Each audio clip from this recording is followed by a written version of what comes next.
Hello students, आज हम applied physics code 102 के अध्याय 10 बेसिक इलेक्ट्रॉनिक्स का टॉपिक पढ़ेंगे। Working of full wave rectifier, पूर्ण तरंग दिष्टकारी। पूर्ण तरंग दिष्टकारी की सबसे पहले हम बनावट पढ़ते हैं। इस पूर्ण तरंग दिष्टकारी के अंदर सर्किट में दो डायोड प्रयोग में किए जाते हैं। जैसा हमने पिछले वीडियो में देखा था कि अर्ध तरंग दिष्टकारी में सिर्फ एक डायोड कार्य में पीएन जंक्शन डायोड काम में लेते हैं, परंतु पूर्ण तरंग दिष्टकारी में हम दो डायोड एक साथ प्रयोग में लेते हैं। दोनों डायोडों के पी सिरे को एक मध्य सिरे वाली ट्रांसफार्मर की सेकेंडरी वाइंडिंग मतलब द्वितीयक कुंडली के दोनों सिरों से जोड़ दिया जाता है और हर आधे साइकिल में एक डायोड कार्य में रहता है, दूसरा डायोड इनएक्टिव रहता है, कार्य नहीं करता है। अगले हाफ साइकिल में दूसरा डायोड काम में वर्किंग में आएगा और पहला डायोड काम में नहीं आएगा। इस प्रकार हमें एसी इनपुट के वेव फॉर्म के पॉजिटिव और नेगेटिव दोनों साइकिल को रेक्टिफाई ये पूर्ण तरंग दिष्टकारी करता है। ये देखिए, ये चित्र है फुल वेव रेक्टिफायर का। इसके अंदर एक ट्रांसफार्मर है। ट्रांसफार्मर के प्राथमिक कुंडली पर इनपुट प्रत्यावर्ती निवेशी स्रोत लगाया गया है 220 वोल्ट और 50 हर्ट्ज की फ्रीक्वेंसी पर, और इस ट्रांसफार्मर की द्वितीयक कुंडली के जो दोनों सिरे हैं, दो सिरों पर दो डायोड D1 और D2 लगाए गए हैं।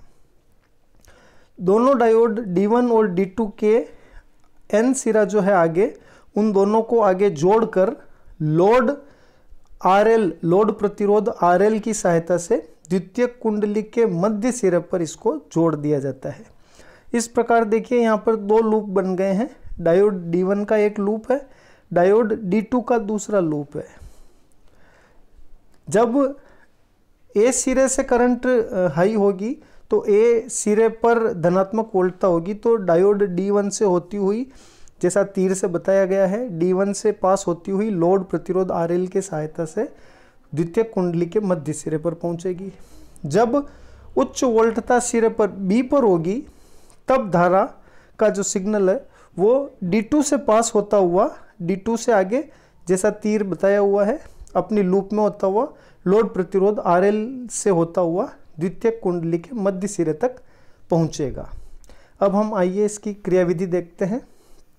पूर्ण तरंग दिष्टकारी की क्रियाविधि।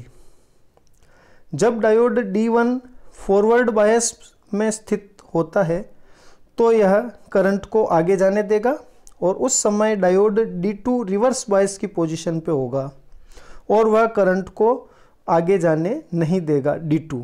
इस प्रकार प्रथम हाफ साइकिल जो अर्ध चक्र है उसके अंदर डायोड D1 से करंट मिलेगी हमें लोड RL पर। उसके सेकंड एसी करंट का जब सेकंड अर्ध चक्र होगा, ऋणात्मक अर्ध चक्र, उस समय डायोड D2 फॉरवर्ड बायस में होगा और वह करंट को आगे जाने देगा, और उस समय डायोड D1 रिवर्स बायस में हो जाएगा। मतलब जब D2 फॉरवर्ड बायस में होगा तब D1 रिवर्स बायस में हो जाएगा और D1 से कोई करंट पास नहीं होगी, परंतु D2 से पास होगी। इस प्रकार प्रत्यावर्ती धारा के जो एक सिग्नल है जिसमें अर्ध चक्र धनात्मक और दूसरा चक्र ऋणात्मक होता है, तो धनात्मक अर्ध चक्र डायोड D1 से पास होगा और ऋणात्मक अर्ध चक्र डायोड D2 से पास होगा। इस प्रकार हमें दोनों डायोड D1 और D2 के कारण आउटपुट पर फुल वेव मिल जाती है, पूरा सिग्नल मिल जाता है।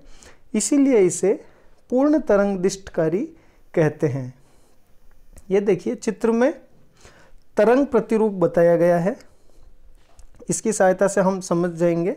सबसे पहले ऊपर ही ऊपर इस पे y अक्ष पर वोल्टेज है और x अक्ष पर टाइम, विथ टाइम ये t चल रहा है। सबसे ऊपर ही ऊपर जो ग्राफ है उसमें हम जब देखते हैं कि V इनपुट, वोल्टेज का जो इनपुट सिग्नल है, यह AC सिग्नल है। इसका एक पूर्ण चक्र में आधा चक्र धनात्मक, अगला आधा चक्र ऋणात्मक है, फिर आधा चक्र धनात्मक, फिर आधा चक्र ऋणात्मक है। तो सबसे ऊपर तो हो गया V इनपुट हमारा, जो AC का इनपुट वोल्टेज है। ठीक ऊपर के बाद नीचे जो सेकंड लाइन है उसमें हम देख पा रहे हैं कि धनात्मक अर्धचक्र पर डायोड D1 से जो हमें प्राप्त सिग्नल हो रहे हैं वो है, डायोड D1 से हमें जो सिग्नल प्राप्त हो रहे हैं वो धनात्मक अर्धचक्र के लिए प्राप्त हो रहे हैं। ऋणात्मक के लिए डायोड D1 से हमें कोई आउटपुट प्राप्त नहीं हो रहा है। ऊपर से तीसरी लाइन में हम देख रहे हैं कि डायोड D2 के कारण जब AC सिग्नल ऋणात्मक अर्धचक्र में है, नेगेटिव हाफ साइकिल में है, उस समय हमें डायोड D2 पर आउटपुट वोल्टेज प्राप्त हो रहा है, आउटपुट सिग्नल प्राप्त हो रहा है। इस प्रकार जब धनात्मक अर्धचक्र है तो डायोड D1 से आउटपुट आ रहा है, जब ऋणात्मक अर्धचक्र है तो डायोड D2 से आउटपुट हमें प्राप्त हो रहा है, और सबसे नीचे जो हमें final voltage output V output बताया जा रहा है, जब D1 और D2 का कम्युलेटिव, जब दोनों को हम जोड़ते हैं एक साथ लोड प्रतिरोध RL पर जब हम परिणामी सिग्नल देखते हैं तो ये हमें जो अंतिम ग्राफ, अंतिम जो कर्व बनाया गया है उसके अनुसार हमें लगातार सतत हाफ सिग्नल करके कंटिन्यूस आउटपुट लोड RL पर प्राप्त हो रहा है। इस प्रकार AC इनपुट की पूरी तरंग का जो सिग्नल है पूरा, उसका दोनों डायोड D1 और D2 की सहायता से हमें आउटपुट लोड पर लगातार सतत पूर्ण रूप से सिग्नल प्राप्त होता रहता है। अतः इसे हम पूर्ण तरंग दिष्टकारी कहते हैं। पूर्ण तरंग दिष्टकारी में पूरे सिग्नल का यूज हुआ है और कंटिन्यूअस रूप से सारे सिग्नल, जो चाहे प्लस हाफ हो चाहे माइनस हाफ हो, सारे हमें आउटपुट पर प्राप्त हो रहे हैं। इसीलिए यह full wave rectifier half wave rectifier से भी अधिक दक्षता में माना जाता है, और हम ज़्यादा अच्छी दक्षता के साथ, एफिशिएंसी के साथ अल्टरनेटिंग करंट को, डायरेक्ट करंट, प्रत्यावर्ती धारा को दिष्ट धारा में बदल सकते हैं। धन्यवाद।